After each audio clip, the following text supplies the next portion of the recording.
Get strong.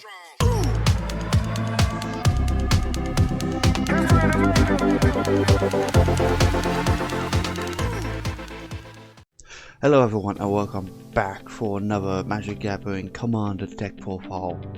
Today's profile is going to be all about Wick, the Whorled Mind.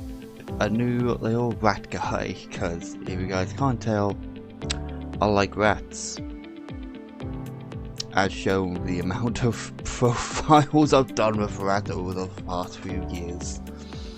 So yeah, but what makes Wick stand out from the other rats is Snail.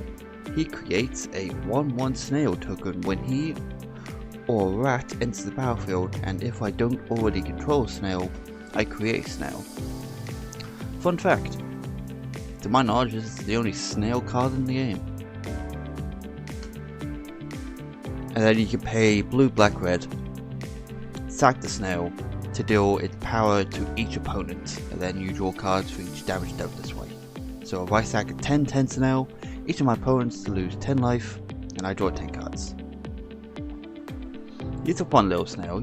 He's a fun snail and fun rat guy. The majority of the deck is black, blue, but there are a fair amount of red in this deck. So yeah, I think we should get straight on to the profile.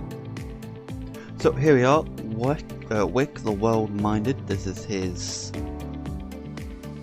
He's a cool little rat guy. I enjoy his card art a lot. The fact he's got little snails everywhere. His showcase though is kind of much cooler. If you guys don't know, this is his showcase. Pretty swank, I know, pretty swank. But yeah, let's move on to creatures. So I'll put Wick over there. Come on, my hand doesn't want to work. There we go.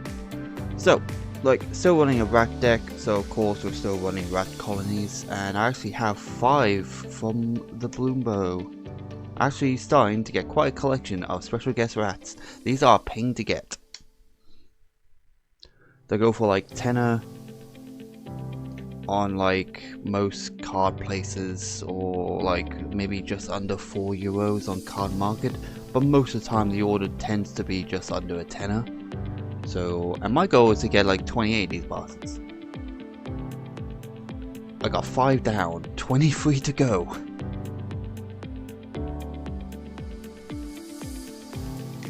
Sad time chat. Sad time chat? I'm not streaming right now. So yeah, 5 rat guys. If you guys don't know what this card does, we've been living under a rock. Its power is he gets a +1/+1 for each other rat you control. And then I can have as many copies of Rat Colony in my deck. So yeah. So he can be his toughness will never change, but with Wick the Whorled Mind, I can actually start giving these guys a booty, and then I can sack them to deal my opponents a lot of damage. Shoreline Looter, easy, can't be blocked, and when it deals damage, draw a card and then discard a card unless you have 7 in your bin. Beastbinder, Vigilance, can't be blocked by creatures with 2 or greater power. Whenever it attacks, you can choose a target creature. What's this on? Oh, sorry, artifact, creature, planeswalker. They lose all abilities, and they effectively become a 2/2 to the end of your next turn. So yeah, they just become a 2/2. A 2/2 vanilla till my turn. That's always really good. And plus these can't be blocked, so it also helps with the other cards in the other creatures in the deck. Well, I'll move my camera a bit further down, that might actually help.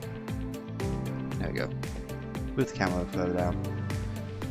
I'm still running Persistent Marshstalker because it's effectively another rat colony that you can cast from the bin. Except it's a free one, so it is slightly bigger. Pack Rat, because why not? It gets power totally number of rats you control, plus you can pay free, discard a card, create a token copy. Running Cool Monarchs for the cheeky Look at type 5 cards in your library, add any number of rats you control, any number of rats there to your hand. The rest go to the bottom. And then there's always the threat of poisons, and I do actually have ways of proliferating in this deck.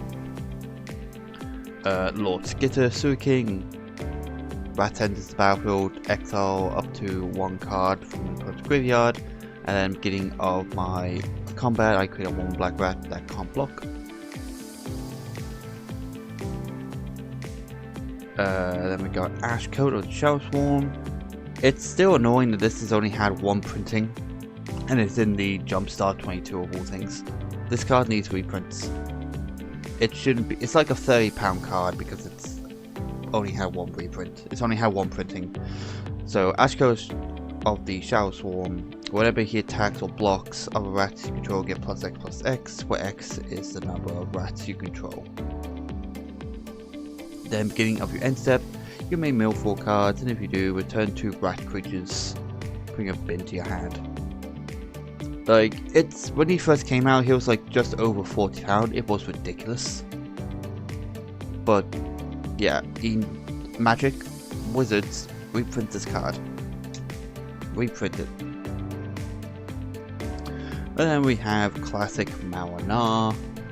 Gives my rat sphere, tap, sack a rat, create X1 black rat, so X is the number of rats you control.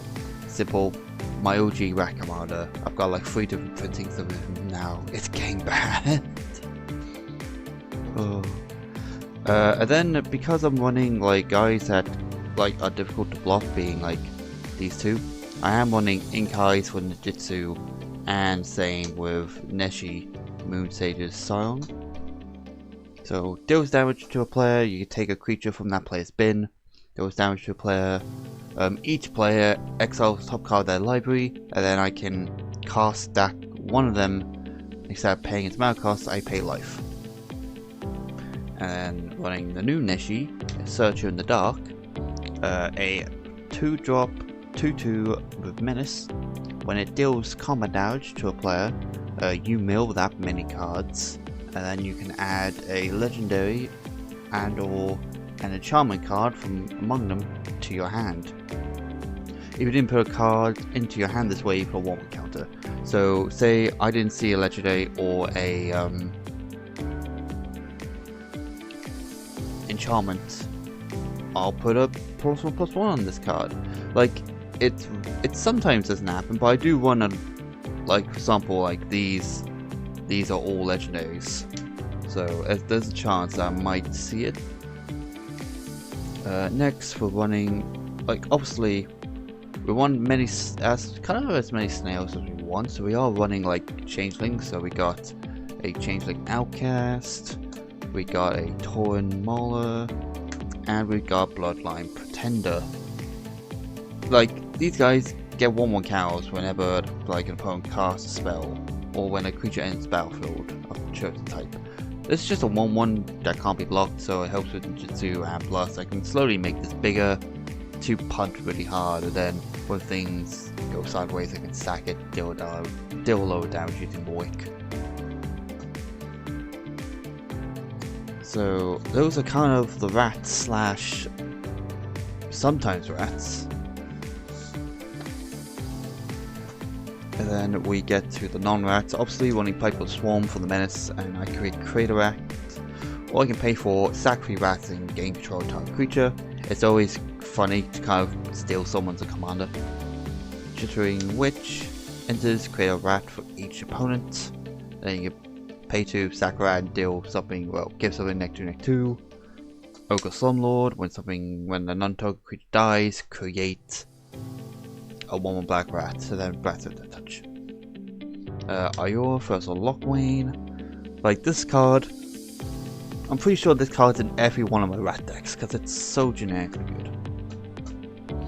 Because whenever she or another black creature enters the battlefield, each opponent loses life and I gain life. It's drain, let's be honest, it's just drain. But I can tap her, sacrifice another black, and draw a card. And then we're running Wander because I like to give my rats flying. Valley Flood Caller, Flash. You may cast non-creature spells as though they had flash. Whenever you cast a non-creature spell, birds, frogs, otters, and rats you control get +1/+1 until the end of the turn, and then you untap them. Like, this card is insanely good. For only 3 mana with flash, sure, if I got 3 mana I can just... I'll cast this during someone's end phase, it comes on my board and I can start my turn, I can smack, cast a chief spell, and then everything comes untapped. Like, me running the Valley Rot Cooler, I'm not running the Valley Flame Cooler. Nah, I'm not running that card. But this works, like, whenever this has to attack, and then for each opponent loses life, and you gain life where X is the number of squirrels, bats, lizards, and rats. Again, it's just more drain. And I am indeed running other red creatures, don't worry. I'm running a red capped Galadriel from Wild of Eldraine. A 3/3 menace. When it enters, you create 2 1/1 black rats that can't block. Beginning of your upkeep, you may sacrifice a creature. If you do, exile the top card of your library, and you may play that card this turn. Unfortunately, it has to be this turn. It can't be to the end of your next turn, like newer red cards do. But it's fine. I have all my mana up and everything. And then we have an Ogre Chitterlord. Doesn't quite work the same way as Ogre Slumlord, but again, he's a 6/5 menace, 6-drop. Whenever he enters or attacks, create 2 1/1 black rats with this creature can't block. Then, if you control 5 or more rats, each rat you control gets +2/+0 at the end turn. So it effectively just makes them slightly bigger. But with the capability of making 2 rats, like when he comes in or attacks, it's still really good, because then it procs Wick to then put more 1/1 cows on more snails.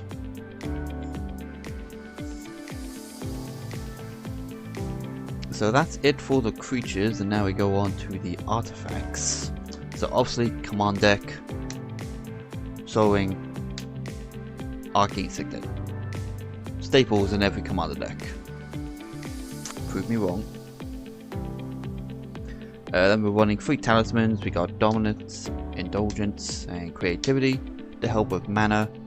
I shouldn't have to worry too much about my life since I'm running black. I have Drain. Skull Clamp for the draw. Sack off my little 1/1s to draw 2 cards. Simple, basic, still really good.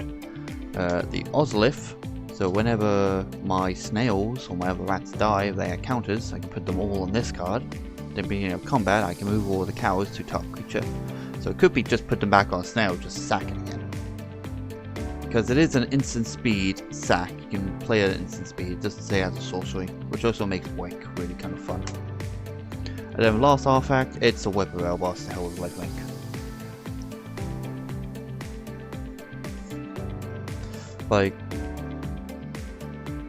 Like 8 very simple artifacts.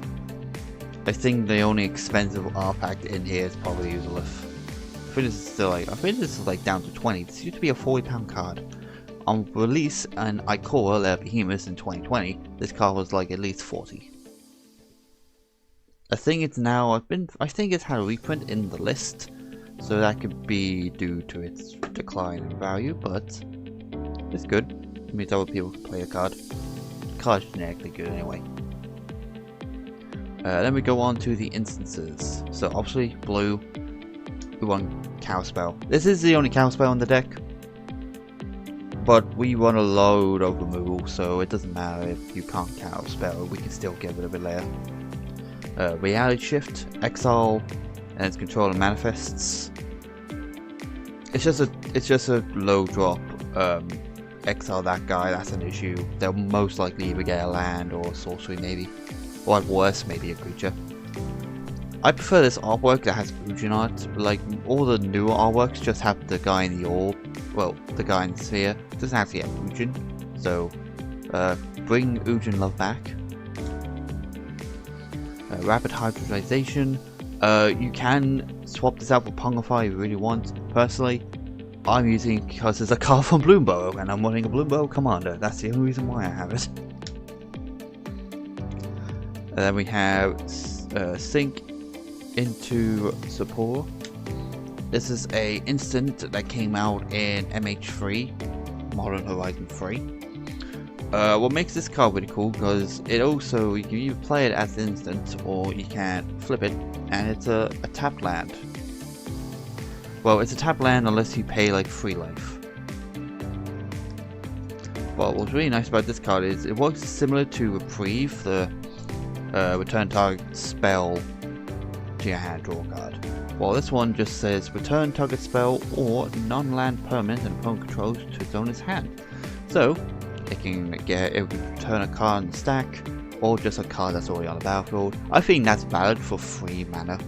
I think it's valid for 3 mana because you also target a opponent on the battlefield. Yeah, really cheeky card. I really like it a lot. And then we have a card from MH2. Yeah. Being Suspend. Now, you exile a target creature and put 2 time counters on it. If it doesn't have Suspend, it gains Suspend. And then, so yeah, they have to wait 2 turns, and then they can cast it from exile back onto the battlefield. It's just a 1-drop. I'm gonna temporarily get rid of that guy. Like, really good. I'm surprised not a lot of people are playing it. Then we have further possibilities for our draw in red. Like, this has to be my favorite, like, card art, generic card art. It's just Nahari just trying to not get completed. And for action, it's really screwed everything up. Then we have I can never pronounce this card's name. Kazel's Fury. It also flips into a land that comes in tapped. It's from the Zendikar, so they don't have any other conditions. They just come in flat out tapped. So deals damage equal to sacrifice. So you sacrifice a creature at additional cost, and then this deals damage equal to its power to any target. So effectively, it's a free sack to hit a single target with damage. It's also instant, so you can play it in speed in case of the board wipe or someone's about to kill it, you can sack it. Time Warp, because it's Commander deck. I think you play red, you play Time Warp, not Time Warp, you play Chaos Warp. I think that's kind of the thing. And now for this card is dumb. It's an uncommon from Duskmourn, and the card hasn't got that much. I don't understand why people haven't talked this card a lot. Me and Ben, you guys have been watching the forced content on our streams, especially on our box openings. A link to the Fort's Twitch is in the description below. We do have a we do plan to do a Foundation stream at some point, so keep an eye on the Twitch for that when we go live. But yeah, the card I'm talking about is an Untimely Malfunction. This card is a single target deflecting swat. For sure, you have to pay mana, while deflecting swat is if you control your commander, you don't have to pay mana value. But yeah, change the target of target spell or ability with a single target. Yeah, it's a deflecting swat for a single target. The card's really dumb. It's only like what? I think it's like 150, maybe £1 on most card shops. Or you can destroy target artifact, or you can 1 or 2 creatures can't block this turn. That's fine. But you're using this to change the target of spells. It doesn't even say target spells you control. It's just target a spell or ability to another target. The card's insanely dumb, and I can't believe people aren't talking much about it. And then we have the Malika Rebirth. So you choose a creature, you lose 2 life to the end of the turn. That creature gains when this creature dies, returns to the battlefield tapped under its own control. So if there's a board wipe happening, you can cast this. Oh look, my commander died, or my big guy dies. I don't know. Let's say Piper Swarm. Piper Swarm dies. Okay. Gonna die, I'll cast this in response, I'll target Piper, everything resolves, everything dies, Piper returns to the battlefield tapped. Again, look, really, like, this is a 1-drop, this is a 1-drop, this is a 2-drop, so this 3-drop, so this is, compared to these two, the most expensive kind of flip cards. Then we're playing Deadly Rollick, because just exile target guy. If I control my commander, I don't have to pay a mana cost. Now, I've had this card for a while. You guys didn't see this in Friend the Relentless because there's a reason. I want to make sure the guys die, then get exiled. But yeah, card's really generically good. I think it's like still £20. Like it's mad because one of these cards are getting reprints. What was it? Jessica's Will. Jessica's Will is getting a reprint in the Storm Secret Lair for Marvels. It's dumb.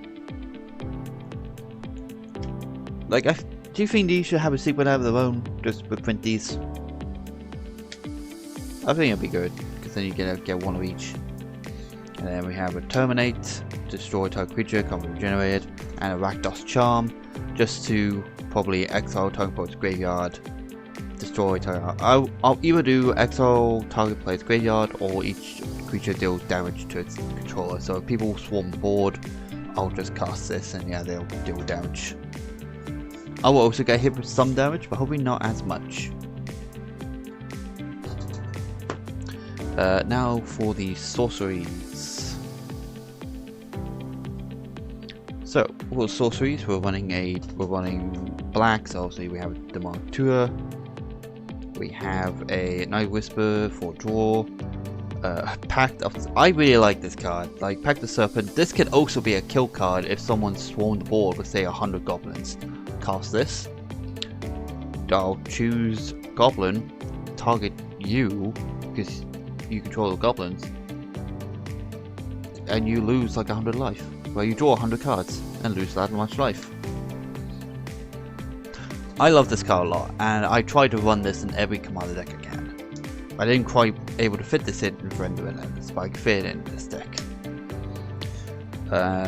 Like, still running Time Warp. Time Warp's really good, gain extra turn. Then we have Portent of Calamity. Now, this card, I really like this card. It's 1 blue X. Reveal the top X card to your library. For each card type, you may exile a card of that type from among them. Put the rest into your graveyard. You may cast a spell from the among the exiled without paying its mana cost. If you exiled 4 or more cards this way, then put the rest of the exiled card into your hand. So yeah, if you have like 4 or more different card types, you're able to cast without it paying mana cost. The cards are really good, and it's only like 1 blue to cast, so yeah. Like if this is your, like, say, I think I've put into, unfortunately when I played this card I didn't get it counted, but I think the card's really good. I like it.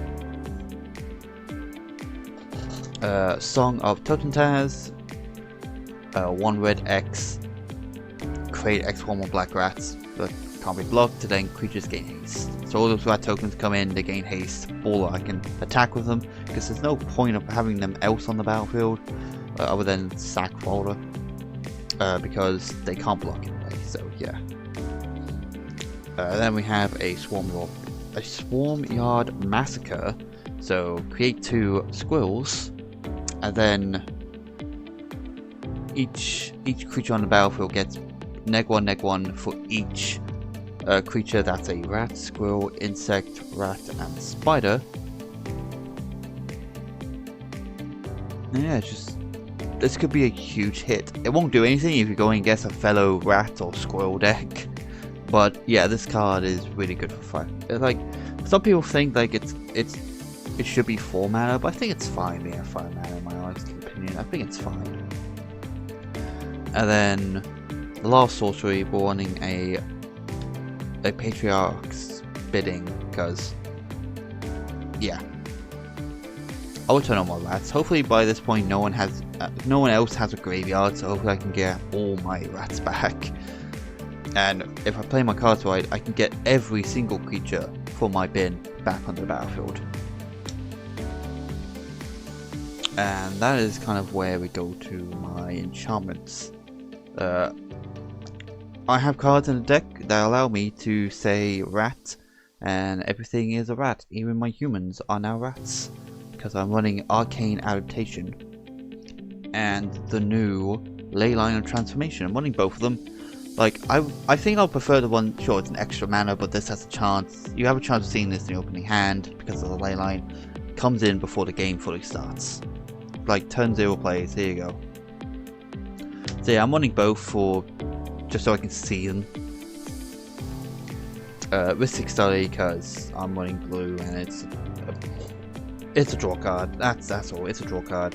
Counter Dominance, like, I can call you a rat or snail, but at the moment, I pretty much just call rat. And I draw a card anytime a rat enters or when they attack. And then we have this card, which says whenever you cast a spell proliferate, so all those 1/1 counters are going up by 1, and the potential poison counters are also going up.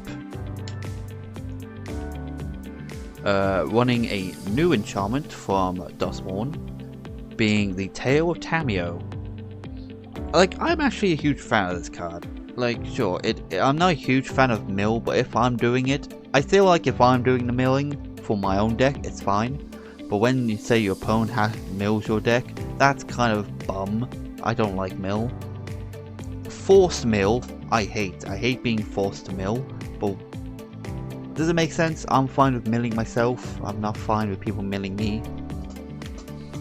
So yeah, mill 2 cards. You have 2 cards that share a card type of mill this way, draw a card and repeat this process. So you do that 1, 2 and 3.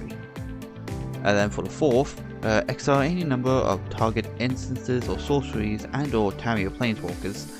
There are no Tameo Planeswalkers in this deck.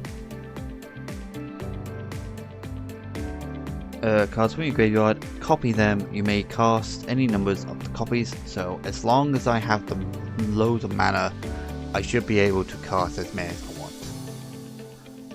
But yeah, this card, it works as draw, and it works as just, I'm going to try and cast everything that's in my bin. Because hopefully I see this like late, and if I do see this in my hand early, I will save it till I can play it. And then for the last one is this violence card. Pretty simple. If a creature would deal damage, if a creature you control would deal damage to a creature or player, it deals double that much damage to that creature or player instead. So yeah, like if I sacrifice a 10/10 snail, instead of doing 10, this will do 20 to each opponent. Really nasty card. It's so good. And the fact it got reprinted in the Raccoon deck too is kind of nasty. The Trash Panda deck. Now we have the fat stack of lands. So obviously, command deck, command tower. I'm effectively running tribal, so we're running the Free Tree City. And we are running the Crumbling Propolis because it's a 3 color land. Sure, it comes in tap, but it's a 3 color land. And because I'm still running black, I'm still running the combo of Urborg and Cabal Coffers.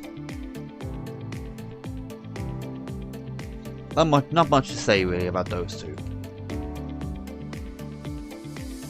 Then we are running 3 of the like tap or color if it deals 1 damage to you, and then I'm also running the Bloodcrypt Shockland.